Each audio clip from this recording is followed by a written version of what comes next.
নমস্কার। এই মুহূর্তে সবথেকে বড় যে ডিএ নিয়ে যে আপডেট সেটা কিন্তু নিয়ে চলে এসেছি। পশ্চিমবঙ্গের সরকারি কর্মচারীদের জন্য বড় খবর। DA update ২০২৬। তো কি ডিএতে কি কত পার্সেন্ট কে কি পাচ্ছে এবং কতটা বাড়তে চলেছে ডিএ সবটাই কিন্তু ডিটেইলসে এবং খুবই তাড়াতাড়ি এই ভিডিওটির মাধ্যমে আমি জানিয়ে দেব।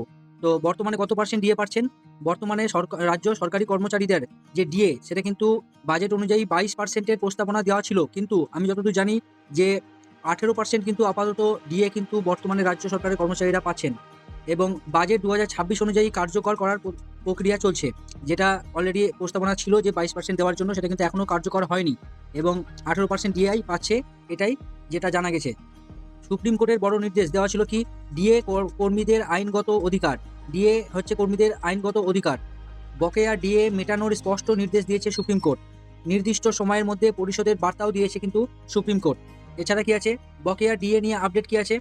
সরকার ধাপে ধাপে বকেয়া মেটানোর আশ্বাস দিয়েছে। প্রথম পর্যায়ে কিস্তি পরিশোধের প্রক্রিয়া শুরু হতে পারে খুবই শীঘ্র। এটা কিন্তু খুবই শীঘ্রই কিন্তু যে প্রথম পর্যায়ের যে ডিএ সেটা কিন্তু মিটিয়ে দেওয়ার যে আশ্বাস সেটা কিন্তু সরকারের পক্ষ থেকে দেখা গেছে।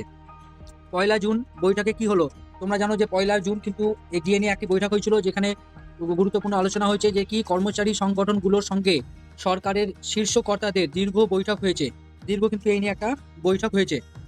ডিএ বাড়ানোর সম্ভাবনা কতটা? ডিএ যদি কেন্দ্র সরকারের সাথে দেখা যায়, কেন্দ্র সরকারের কিন্তু এখন 60% প্লাস 3%, অর্থাৎ 63% কিন্তু ডিএ কেন্দ্র সরকারের তরফ থেকে কিন্তু এখন পাওয়া যায়। কিন্তু সেইখানেই আমাদের রাজ্য সরকারের হাল হচ্ছে 22% এর কথা বলেও কিন্তু মাত্র 18% ডিএ একমাত্র এখন পাওয়া যাচ্ছে। তো বুঝতে পারছো কতটা ফারাক চলছে। 7th পে কমিশনও কিন্তু গঠন হওয়ার প্রক্রিয়া অলরেডি শুরু হয়ে গেছে। এছাড়া কি আছে, এখানে একটা ভেঙে ডিটেলস করে দেখানো হয়েছে যে ডিএ হার ২০২৬ কেন্দ্রের যে হার সেটা হচ্ছে 60 থেকে 63% পাওয়া যাচ্ছে এবং রাজ্যের কিন্তু 22%-এর প্রস্তাবনা, এখানে বারবার বলছি প্রস্তাবনা, এখন কিন্তু 22% রাজ্য সরকার পায় না, রাজ্য সরকার কিন্তু 18% পায়, এটাই আমরা জানি। পার্থক্য কত? প্রায় 38 থেকে 40% পার্থক্য হচ্ছে কি যে এখনো বাকি আছে ডিএ। সরকার কিন্তু রাজ্য সরকারের এখনো কিন্তু 38 থেকে 40% ডিএ পাওনা এখনো আছে। আর কি জানা গেছে? ডিএ সমতা কেন্দ্রের হারে, এটা হচ্ছে কর্মচারীদের প্রধান দাবি। কর্মচারী যারা রাজ্য সরকারের কর্মচারী আছে তাদের কিন্তু প্রধান দাবি হচ্ছে ডিএ সমতা, অর্থাৎ কেন্দ্রের হারে ডিএ প্রদানের দাবি। আর কি আছে? বকেয়া পরিশোধ, পুরনো সমস্ত বকেয়া দ্রুত মেটানোর জন্য কিন্তু দাবি করা হয়েছে। বেতন কাঠামো কি আছে? নতুন পে কমিশন ও কাঠামো উন্নয়নের জন্য কিন্তু কর্মচারীদের প্রধান যে দাবি সেটা কিন্তু দেখা গেছে। এছাড়া কি আছে? 2026 গুরুত্বপূর্ণ বছর। এই সময় সামনে কি হতে পারে? সব সময় এই সময় সামনে কিন্তু যে সরকারি বিজ্ঞপ্তির দিকে নজর রাখা উচিত। নতুন কিস্তির অর্থ বরাদ্দ হতে চলেছে খুবই তাড়াতাড়ি এবং জুন মাসের শেষে কিন্তু বড় সিদ্ধান্ত।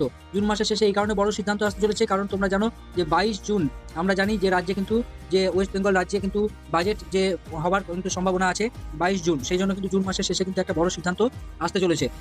কর্মচারীদের জন্য একটাই বার্তা, গুজবে কোনো কান দেবেন না, শুধুমাত্র অফিসিয়াল অর্থ দপ্তরের বিজ্ঞপ্তির উপর নির্ভর করুন। নিউজ ডেস্ক আপডেট এখান থেকে কিন্তু এটা পাওয়া গেছে যে গুজবে কোনো রকমের কান দিবেন না, কারণ হচ্ছে কি যে গুজব অনেক রকমই ছড়ায়। আচ্ছা, জুন 2026 ডিএর আপডেট, বড় সিদ্ধান্ত এলেই নতুন আপডেট পাবেন। আর কি, যদি যখনই নতুন চ্যানেলে আপনারা আসবেন অবশ্যই মনে হবে আপনাদের যে চ্যানেলে হয়তো অল্প সাবস্ক্রাইবার আছে বা অল্প কিছু আছে, কিন্তু তথ্য কিন্তু যেটা আমরা দিই অবশ্যই সেটা কিন্তু অনেক আমরা গবেষণা করি এবং অনেকটা আগে বিশ্লেষণ করার পরেই কিন্তু আমরা যেসব সিদ্ধান্তগুলো যেসব তথ্যগুলো পাই সেই হিসাবে আমরা একটা ভিডিও বানাই। তো যদি আপনাদের ভিডিও ভালো লেগে থাকে তাহলে অবশ্যই চ্যানেলটাকে সাবস্ক্রাইব করবেন। যদি ভিডিও ভালো থাকে তাহলে অবশ্যই লাইকও করবেন এবং অবশ্যই নিজেদের বন্ধুদের মধ্যে বা নিজেদের পরিজনের মধ্যে কিন্তু শেয়ার করবেন।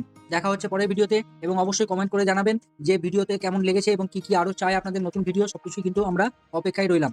ধন্যবাদ।